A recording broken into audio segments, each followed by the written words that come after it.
Yo kuja le sakwala. Ama mwa klima ke nga kwite mamu kuke. Nyuale. Nyuale. Akoto yo.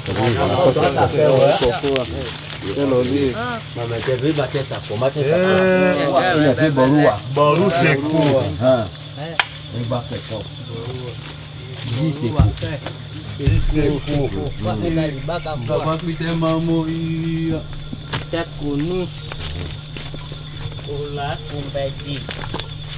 Boko wa nyono a nambolinge GPS me wa nyinyo wa PDA eke ba menye aswabe eke asiale anga ko wele ba we wa ebela GPS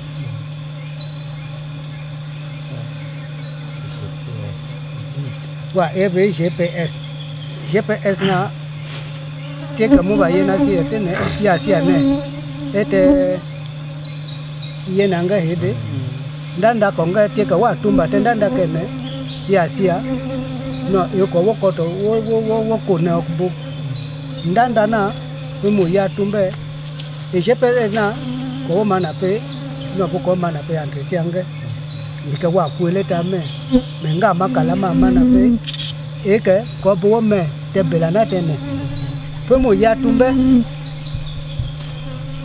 ko ne ko mo de ko ne ya mo nenge bo ede si ID ya si ana si nenge latela ko zo de ko nenge benga ko wasolo pe mo si ana nenge wa gbiye nenge gba amana gba nenge wo se wa gono nenge ngum danda moto sitanjo tengo nenge wa ndanda mesomu nenge ndanda na sotelo pe mo moko ne gbiye na jabuka na gba te ye kanga gbe aka o tembi lo te dika ko mo ne fe kam ne ne nga wo mana fe ke te nda me bam pe mo ya jambi ke bo wa so te lo anga ti ni na pele mu gbo ko pe mo ye pe dia toto mu gbo ne mo ke ndanda ke akoto mu gbo ne ko ali akat nga magwe information anga et que ma couleur de information que ma célèbre et email to mo mele sukulte mo nyamele awa ete ebiseo mo lidia ebiseo ne atoe makake ngane abele bele na ngane akambante bele e ngane nga yebe ngani nga me kat na bele anga ukepe kat na ako ngate ngule ngasia le bebeo boko wa mbeli no nga ge moi na kwa kute we abele anga. Quand nous arrivons où il y a une souche ou bien une bille de bois, avant d'enregistrer la souche ou la bille dans notre PDA, on doit d'abord mesurer. Vous devez d'abord mesurer avant de valider. Bon, celle-ci représente le sous-diamètre, donc le plus petit bois, qui a une dimension de 50 cm. La couleur rouge. Donc la couleur rouge, c'est le sous-diamètre. La couleur bleue, c'est le diamètre moyen. Donc l'arbre qui est déjà un peu grand là. Et ça, c'est 80 cm. La couleur verte là, c'est la grande dimension. Et ça, c'est le diamètre normal de coupe. Ces trois couleurs sont aussi représentées dans les sous-icônes de notre PDA. Vous voyez là, il y a la couleur verte, Ici, c'est le bleu. Et ici, c'est le rouge. Ça veut dire que la dimension qu'on va trouver en mesurant, c'est cette dimension qu'on doit valider dans notre appareil.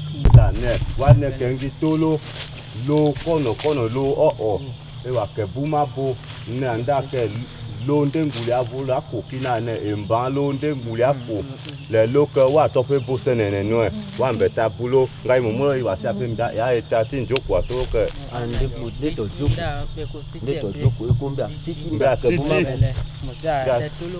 make le manadi ko bo aja no wa mbeta koko bise bo wa ke e wa fe to lo bonda mu bele ke wa tia kubo e wa mbia ke tia ka do te kuna le se ke wa do le se te makakedi iwe mo anu mboli mo amakate ina jojo mboli ikema kenge wado obu yeke ndake mu wa woto gbe mu nda nyi kina paje ke mu woso ebu bela tutu nyeke iwe ku mu tana me ku na me solo aya o wa gumu bitelo wa me pa ba kubu na me so foto na se posto libo atolo ke ngati nda ni ya wa le te pe bo bele mbia le lo njoka kai ba sia kene njoka ewe ko njoko de kade bile wa bile ta mete njone ndaji paja njilangu ne muko njilamu njoka gaja muko njila ngaba lefi ngafa kangu babu ano bo afakina njila na umo na buka ko menga bo mu wato aka mama kulu wa bingu ale kete njilangu nanda safa kenga wa mumbolino nganda mukina tina woto bo agwa ko to awula safa ngao Ua safanga wambengilo tena lese ngaba nobu bote yuwa munda nyikira motomu dila kwa jike ngate kubu wena woto bune wale sengifa kwa jina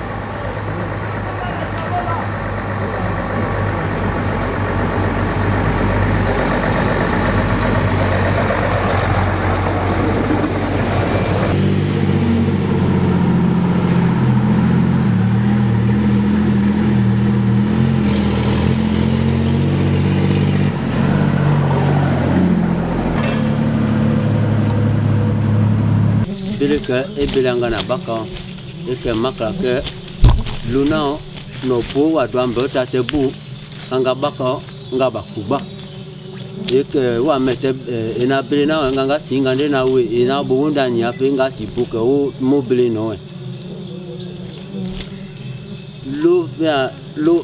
lo mabanga ke nga basalo kulo kpi ndukuli ke nga tenwala wa dona me mita bota me bakala bone wambengiro te buko fe nga goto anda make ngandingi kranga munanda ke ko ngado tanga lebo meto bakala mbike nanga nyola wa gbe ata bakala ni ya ibake bumanga bakao kumama donc eke ya ngo wambeli wa ko tebe mute bilamu mukbote bilamu ngo ko fe muga ge bila gouvernement ko mo ge we ko kombe udumo titi kombe mukbijo kombe la gwa goto mo e ko nga bajete gupe ngande gukanga gona yiji tote kwekene eko bila mbete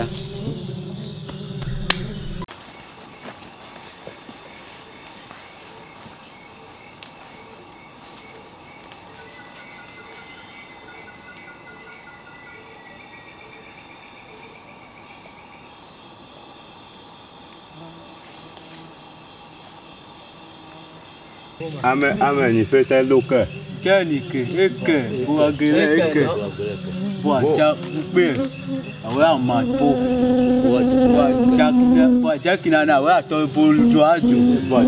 Buacha tie kote no. Buacha te bide. Ate ko dengan ngu na tobebo, na leke musuka. Tema.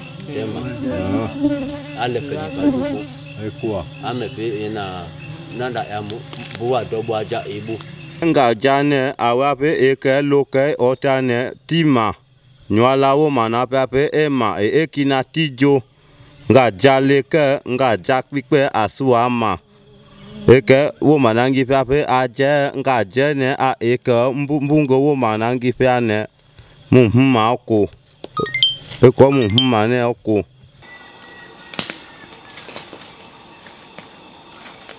et kanga ok nga gbo moi sia et que moi joie belé. Bon, ce projet est né de l'idée selon laquelle il était important que les communautés autochtones et locales soient capables elles-mêmes de suivre leurs forêts, suivre les activités qui s'y passent, suivre la gestion des ressources forestières. L'idée n'est pas qu'elles soient accompagnées, mais qu'elles puissent elles-mêmes utiliser des appareils, des technologies les plus avancées pour collecter des données qui permettent de lutter contre l'exploitation illégale du bois en forêt. Le projet couvre 15 communautés qui sont accompagnées par 5 organisations. Okani en fait partie et nous nous trouvons à ce moment au village Mayos qui est l'une des 15 communautés. Grâce à un appareil que l'on appelle PDA et qui comprend un système, une application GPS, les communautés sont capables de collecter des données en forêt. Ces données elles seront gérées, des cartes seront produites. Et ensuite, les communautés pourront elles-mêmes faire le plaidoyer des cartes qu'elles ont aidé à produire. Il est à noter que ce projet est un projet pilote. Autrement dit, outre le plaidoyer qui sera fait en ce moment, qui sera fait dans le cadre des activités conduites en ce moment, outre la création du réseau, il est question de développer, de l'étendre, non pas seulement au niveau du Cameroun, mais de l'étendre à l'ensemble du bassin du Congo. Et donc, à travers les résultats, à travers les avantages et les difficultés rencontrées sur le terrain, les acquis de ce projet pourront être intégrés dans le gros mécanisme FLECT qui est mis sur pied au Cameroun. Elveta et d'autres partenaires, y compris dans Okani, entendent par exemple intégrer dans le futur SIGIF 2 un module qui pourrait permettre aux communautés d'introduire des données directement dans le système qui est contrôlé par le ministère des Forêts. Toutes ces idées, toutes ces perspectives ne peuvent être valorisées que grâce aux acquis obtenus du projet, aux acquis obtenus du travail avec les communautés.